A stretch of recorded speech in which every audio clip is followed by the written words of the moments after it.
दोस्तों, आज हम पहुंच चुके हैं घुमली।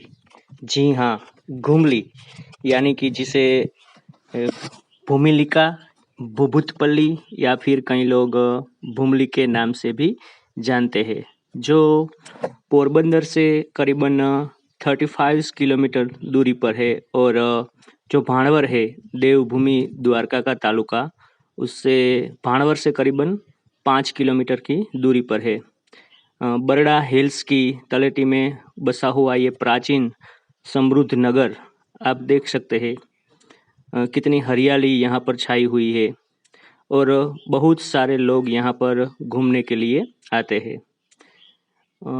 ऐसा कहा जाता है कि अ, जो जेठवा वंश के लोग थे, जेठवा वंश के राजवंश, वो यहाँ पर राज करते थे और उनकी ये राजधानी थी। और ये अद्भुत आप ये मंदिर देख रहे हैं, जिसका नाम है नवलखा पैलेस, जो काफ़ी ऊंचाई पर बनाया गया है और उसकी जो शिल्प कला है वो बहुत ही खूबसूरत है। जेठवा वंश के राजा सेल या फिर साल कुमार ने इसकी स्थापना की थी ईस्वी सन 7वीं सदी में, और घुमली को अपनी दूसरी राजधानी घोषित की थी। और ये कुछ शिल्प काम मंदिर की जो साइड व्यू से हम देखते हैं तो कुछ इस तरह से दिखाई पड़ता है। अभी हम बहुत सारा इसके बारे में जानकारी प्राप्त करेंगे। अब देखो तो किस तरह से इसकी जो दीवारें है वो मजबूत है, और यहाँ पर मंदिर के बारे में कुछ इन्फॉर्मेशन दी गई है जो कि गुजराती और इंग्लिश लैंग्वेज में है।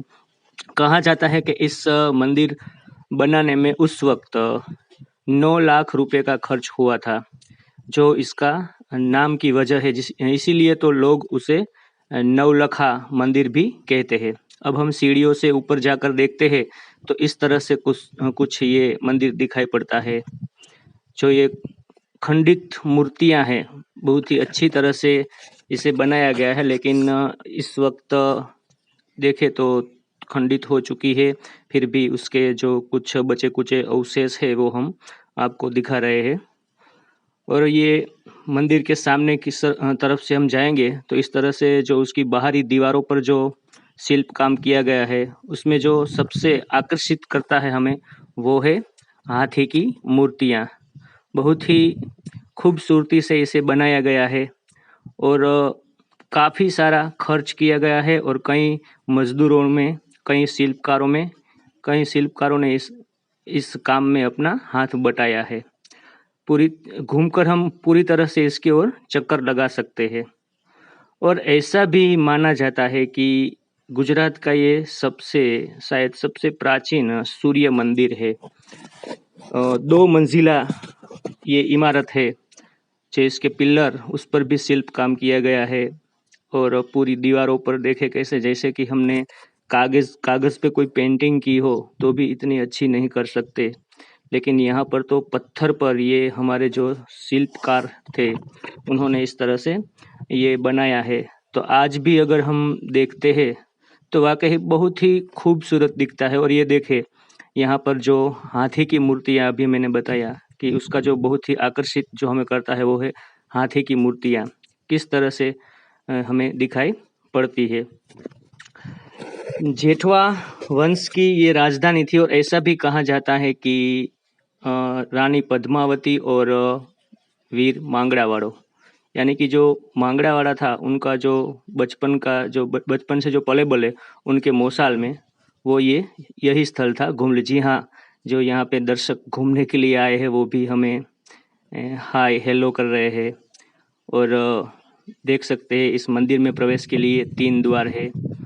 तो बहुत ही सारे लोग यहाँ पर खास करके जो श्रावण मास होता है, जन्माष्टमी के त्योहार पर घूमने के लिए आते हैं, क्योंकि उस वक्त आसपास में हरियाली होती है। और ये ऊपर का आप देखो, जैसे कि रंगोली पूरी हुई हो। जैसे अगर हम रंगोली बनाएंगे तो उनमें भी कोई ऐसी इस तरह से नहीं बना पाएंगे, लेकिन यहाँ तो बहुत ही ये पत्थर को काट के इस तरह से बनाना और मंदिर में सजाना, और उस वक्त जो कि बहुत सारी हमारे पास साधन सामग्री भी नहीं थी प्राचीन समय में, 7वीं सदी में, यानी कि ईस्वी सन 1220 और 1300 के साल में। और ये आसपास में जो बरडा हिल्स है उसका जो नज़ारा है वो तो बहुत ही वाकई बहुत ही खूबसूरत है, हरियाली है। तो मैंने बताया कि जैसे कि लोग यहाँ पे श्रावण मास यानी कि मॉनसून टाइम होता है, हर तरफ आप देखो आपको हरियाली ही दिखाई देगी, और घूमने के लिए बहुत ही अच्छी जगह है। और ये बाहर से पूरा मंदिर कुछ इस तरह से दिखता है। हाँ, ऐसा भी कहा जाता है कि जब 1309 में जाडेजा जाम उणाजी सिंध से यहाँ पर आए तो उन्होंने घुमली पर चढ़ाई की थी, और फिर वो हार गए थे। लेकिन बाद में उनका जो बेटा था बारमानिया जी, उन्होंने 1313 में फिर से घुमली पर चढ़ाई करके उनको पराजित किया। ये कुछ अंदर का सीन है, जिसके अंदर मंदिर के अंदर से हम देखते हैं तो कुछ इस तरह से दिखाई देता है। तो हम बात कर रहे थे कि जब जब जाडेजा जाम उणाजी सिंध से आकर हार गए थे, लेकिन फिर वो बाद में 1313 में बारमानिया जी ने फिर से घुमली पर चढ़ाई की और उन्हें पराजित किया। और कहते हैं, ऐसा भी कहा जाता है या फिर माना जाता है कि उनके सपने में उसी रात अम्बा माता आए और उन्होंने कहा कि मैंने तुम्हारे पिता की आशा जो थी वो पूरी की है, तो मेरा भी यहाँ पर मंदिर होना चाहिए। तो उसी वजह से इस जो बरडा डूंगर है मंदिर के पास में ही, जो पीछे की ओर वहाँ पर आप देख सकते हैं, पीछे की ओर वहाँ पर उनका ऊपर मंदिर बना है, जो यहाँ पर आप देख रहे हैं, जो 3 मंदिर दिखाई पड़ रहे हैं। और उस मंदिर का नाम भी आशापुरा माता जी का मंदिर, ऐसा नाम रखा गया है। और ये जो पिलर है गर्भगृह के पास में, आप प्रदक्षिणा भी कर सकते हैं। और उसके जो झरूख है यानी कि जो बाहर की ओर आप देख सकते हैं चारों ओर, तो वहाँ पर आपको हरियाली ही नज़र आएगी। और जो पिलर है, बहुत सारे पिलर है, और पिलर पर भी कलात्मक रूप से जो मूर्तियां हैं वो बनाई गई है। और आप भी कभी भी यहाँ आओ तो ज़रूर ही इस स्थल की मुलाकात करें। बहुत ही अच्छा स्थल है घूमने के लिए अपने परिवार के साथ।